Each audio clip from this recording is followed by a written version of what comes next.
શું તમે માનો છો કે ઇતિહાસ માત્ર પુસ્તકોના પાનાઓમાં જ નથી જીવતો, પણ ક્યારેક રાતના અંધારામાં ભૂતકાળની વાર્તાઓ લઈ પાછો આવે છે? દોસ્તો, આપણું ગુજરાત કે જે તેની સમૃદ્ધ સંસ્કૃતિ અને ભવ્ય ઇતિહાસ માટે જાણીતું છે, પણ દોસ્તો આપણા ગુજરાતના અમુક ખૂણામાં કેટલાક એવા સ્થાનો પણ છે કે જ્યાં આગળ રહસ્ય અને ડરનો પડછાયો આજે પણ છવાયેલો છે. નમસ્કાર દોસ્તો. આજે આપણે એવા જ આપણા ગુજરાતના કેટલાક રહસ્ય અને ભૂતિયા સ્થાનો વિશે વાત કરવાના છીએ કે જ્યાં આગળ રાતના અંધારામાં જતા લોકો 10 વાર વિચારે છે. Number 1, Narmada canal, Vadodara. દોસ્તો, વડોદરાની અંદર નર્મદા નહેર એક શાંત જળ માર્ગ છે જે શહેરની વચ્ચે ફેલાયેલી છે અને શાંત વાતાવરણથી ઘેરાયેલી છે. દોસ્તો, દિવસના સમયમાં તો અહીં લોકો આરામ કરવા અને ફરવા આવતા હોય છે, પણ દોસ્તો જેવી જ રાત પડે તેની સાથે જ અહીંનો માહોલ બદલાઈ જાય છે, કારણ કે અહીંના સ્થાનિક લોકોનું માનવું છે કે આ સ્થાન ગુજરાતના સૌથી ભૂતિયા સ્થાનોમાંનું એક છે. દોસ્તો, આની પાછળ ઘણી બધી ડરાવણી વાતો ફેલાયેલી છે. કહેવામાં આવે છે કે વર્ષો પહેલા એક સ્ત્રી આ નહેરમાં ડૂબી ગઈ હતી અને મૃત્યુ પામી હતી. ત્યારથી જ તે સ્ત્રીની આત્મા આ નહેરની આસપાસ ભટક્યા કરે છે. દોસ્તો, લોકોનું માનવું છે કે રાત્રે અહીં અચાનક સ્ત્રીનો રડવાનો અવાજ સંભળાય છે. તો અમુક લોકો કહે છે કે સફેદ વસ્ત્રોમાં કોઈક સ્ત્રીની આકૃતિ દેખાય છે. દોસ્તો, કેટલાક લોકોએ તો અહીંથી પસાર થતી વખતે ગાડી ધીમી પડી જવાનો કે પછી અકસ્માત થવાનો અનુભવ પણ કર્યો છે. નંબર 2, પ્રેતવાડાની હવેલી, બાલાસિનોર.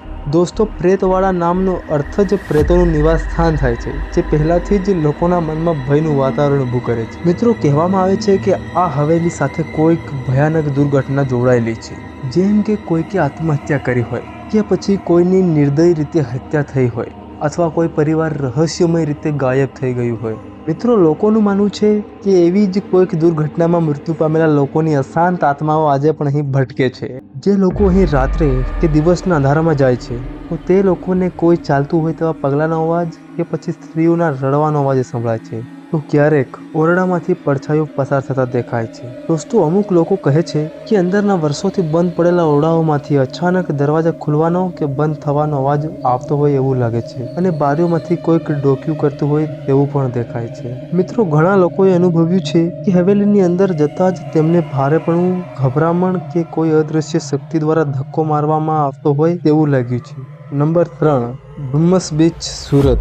દોસ્તો, સુરતની નજીક આવેલો અને કાળા રંગની રેતી માટે જાણીતો ડુમ્મસ બીચ ઘણી બધી ડરામણી કહાનીઓ સાથે જોડાયેલો છે. દોસ્તો, આની સાથે જોડાયેલી સ્થાનિક વાર્તાઓ અનુસાર કહેવામાં આવે છે કે આ દરિયા કિનારાનો ઉપયોગ કબ્રસ્તાન તરીકે કરવામાં આવતો હતો અને તેને કારણે જ આ દરિયા કિનારાની રેતી કાળી છે. અને દોસ્તો, સાથે સાથે એમ પણ કહેવામાં આવે છે કે આ દરિયા કિનારે રાત્રિના સમયમાં ઘણી બધી આત્માઓ પણ ભટકે છે. એટલા માટે જ આ બીચ પર રાત્રે એકલું જવાની સખ્ત મનાઈ છે, કારણ કે દોસ્તો અહીં ઘણા બધા કિસ્સા બનેલા છે, જેમ કે રાત્રે એકલા ફરવા જતા લોકોનું અચાનક જ ગાયબ થઈ જવું અથવા વિચિત્ર રીતે વર્તન શરૂ કરવું. અને મિત્રો, કેટલાક લોકોએ તો હવામાન સામાન્ય હોવા છતાં દરિયામાં વિચિત્ર અવાજો સાંભળ્યા છે. અને દોસ્તો, આજના સમયમાં બીચનું નામ પડતા જ લોકો ડરવા લાગે છે.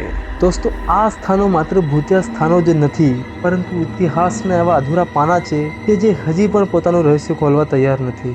શું તમે ક્યારેય આમાંથી કોઈ જગ્યાએ ગયા છો? જો ગયા હોવ તો કોમેન્ટમાં જરૂરથી જણાવજો. અને મિત્રો, ખાસ વાત કે વિડીયોને લાઈક કરવાનું અને ચેનલને સબસ્ક્રાઈબ કરવાનું તો ભૂલતા જ નહીં. તો ફરી એકવાર મળીશું બીજા વિડીયો.